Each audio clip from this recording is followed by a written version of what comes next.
ನಾವ್ರಿ ಮೊನ್ನೆ ಚಕ್ಲಿ ಹಿಟ್ಟ ಸ್ಯಾಂಡ್ಗಿ ಹಿಟ್ಟ ರೆಡಿ ಮಾಡಿ ಸ್ಯಾಂಡ್ಗಿ ಹಾಕೋದು ತೋರಿಸಿದ್ದೀವ್ರಿ. ಅದ ಸ್ಯಾಂಡ್ಗಿ ಇವತ್ತು ನಾವು ಕರೆದ ತೋರ್ಸಿವ್ರಿ ಯಾವ ರೀತಿ ಆಗ್ಯಾವ ಅನ್ನೋದು. ಇಲ್ಲಿ ನೋಡ್ರಿ, ಈಗ ಈ ರೀತಿ ಗಾಲಿ ಚಂದಾಗಿ ಬಂದಾವ್ರಿ. ಇಲ್ಲೇ ಪೂರ್ಣ ಒಣಗ್ಯಾವ ನೋಡ್ರಿ. ಇಲ್ಲೇ ಈ ರೀತಿ ತಿರುವಿ ಹಾಕೊಂಡಿವ್ರಿ ಇವತ್ತರನ್ನ ನೋಡ್ರಿ. ಇಲ್ಲೇ ಇಷ್ಟು ಕೊಂಡ ಅಷ್ಟು ಬಿಸಿಲಿಗೆ ಒಣಗಿದ್ರು ಸಹಿತ ಚಕಲಿ ಒಂದು ಗಾಲಿ ಕಟ್ ಆಗಿಲ್ರಿ ಇವು ನೋಡ್ರಿ. ಈಗ ಈ ರೀತಿ ಅಷ್ಟ ಚಂದ ಆಗ್ಯಾವ್ರಿ.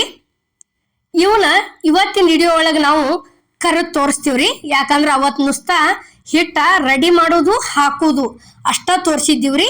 ಇವತ್ತೇನೈತಿ ಈಗ ನೋಡ್ರಿ, ಇಲ್ಲೇ ಈ ರೀತಿ ತಿರುವಿ ಹಾಕಾಕತ್ತೀವ್ರಿ. ಇವತ್ತರನ್ನ ಬೆಳಿಗ್ಗೆ ಹಾಕಿದ್ದೀವ್ರಿ, ಸಾಯಂಕಾಲ ಹೋಗಿ ಈ ರೀತಿ ತಿರುವಿ ಹಾಕೋದ್ರಿ. ಇವನ್ನ 3 ರಿಂದ 4 ದಿನ ಕಂಪಲ್ಸರಿ ಒಣಗಿಸ್ಬೇಕ್ರಿ, ಅಂದ್ರನ ಪೂರ್ತಿ ಒಣಗ್ತಾವ್ರಿ ಇವು. ಈಗ ಬೆಳಿಗ್ಗೆ ಹಾಕಿದ್ದು ಸಾಯಂಕಾಲ ಏನು ತಿರುವಿ ಹಾಕಾಕ್ತಿವ್ರಲೆ ಮ್ಯಾಗಿಂದ ಅಷ್ಟ ಹಂಗಾಗೈತ್ರಿ. ಒಳಗೆ ಏನೈತಿ ಈ ರೀತಿ ಇನ್ನ ಹಸಿನ ಇರ್ತೈತ್ರಿ ಇದು. ಅದಕ್ಕೆ ಏನೈತಿ ವರ್ಷಾನ್ಗಂಟ್ಲೆ ಇಟ್ಟ ತಿನ್ನವ್ರು ಹಾಕಿವ್ರಿ. 4 ದಿವಸ ಅನ್ನೋಕ್ಕಿಂತಲೂ ಒಂದು 5 ರಿಂದ 6 ದಿವಸ ಒಣಗಿಸಿದ್ರು ಅಡ್ಡೆ ಇಲ್ರಿ. ಯಾಕಂದ್ರ ಕರೆಕ್ಟಂಗೆ ಒಣಗಿ ಬರ್ತಾವು. ಈಗ ನೋಡ್ರಿ, ಇಲ್ಲೇ ಪೂರ್ತಿ ಅಷ್ಟು ಈ ರೀತಿ ತಿರುವಿ ಹಾಕೊಂಡಿವ್ರಿ. ನಾವು ತಿರುವಿ ಹಾಕೋದು ತೋರ್ಸಾಕತ್ತೀವಿ ನೋಡ್ರಿ. ಈಗ ಭಾರಿ ಬೆಸ್ಟ್ ಆಗ್ಯಾವ್ರಿ. ಗಾಲಿನೂ ಅಷ್ಟು ಚಂದ ಬಿದ್ದಾವು ನೋಡ್ರಿ. ಇಲ್ಲಿ ನಾವು ತುಂಬಿಟ್ಟದೀವಿ ಬುಟ್ಟಿ ಒಳಗ ಯಾವ ರೀತಿ ಆಗ್ಯಾವ ಅನ್ನೋದು. ಇವತ್ತರ್ನ ಏನೈತಿ ಇನ್ನು ಇಲ್ಲಿ ನಾವು ಕರೆದು ತೋರಿಸ್ತೀವ್ರಿ ನಿಮ್ಗೆ ಹೆಂಗಾಗ್ಯಾವ ಅನ್ನೋದನ್ನು. ಅಷ್ಟು ಮಸ್ತ್ ಆಗಿ ಬಂದಾವ್ರಿ ನೋಡ್ರಿ. ಈಗ ಇಲ್ಲೇ ಗ್ಯಾಸ್ ಮೇಲೆ ಕಡಾವಿಗೆ ಎಣ್ಣೆ ಹಾಕಿವ್ರಿ. ಎಣ್ಣೆ ಅಂತೂ ಪೂರ್ತಿ ಕಾದೈತಿ ನೋಡ್ರಿ.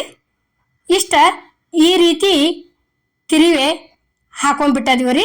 ಎಷ್ಟು ಚಂದ ಪಳ್ಳಾಗಿ ಬಂದಾವ ನೋಡ್ರಿ. ಅಷ್ಟು ಮಸ್ತ್ ಆಗ್ಯಾವು ನೋಡ್ರಿ.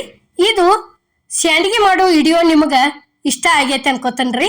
ಇಷ್ಟ ಆಗಿದ್ರೆ ಲೈಕ್ ಮಾಡಿ, ಶೇರ್ ಮಾಡಿ, ಕಮೆಂಟ್ ಮಾಡಿ, ಸಬ್ಸ್ಕ್ರೈಬ್ ಮಾಡಿ. ಇದೇ ರೀತಿ ಅಮ್ಮನ ಅಡುಗೆ ಚಾನಲ್ಗೆ ಸಪೋರ್ಟ್ ಮಾಡಿ.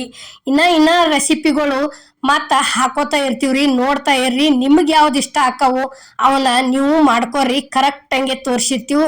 ಮತ್ತು ಏನೋ ಒಂದು ನಮ್ಮ ಕಡೆನೂ ತಪ್ಪಿದ್ರೂ ಅದನ್ನು ನೀವು ಮತ್ತೊಂದ್ಸಲ ಕೇಳ್ಕೊರಿ, ನಾವು ಅದನ್ನು ಕಮೆಂಟ್ ಒಳಗೆ ಹೇಳ್ತೀವ್ರಿ ನೋಡ್ರಿ. ಈಗ ಈ ರೀತಿ ಆಗ್ಯಾವ್ರಿ ಇವು ಅಕ್ಕಿ ಸ್ಯಾಂಡಿಗ್ರಿ ಇವರು.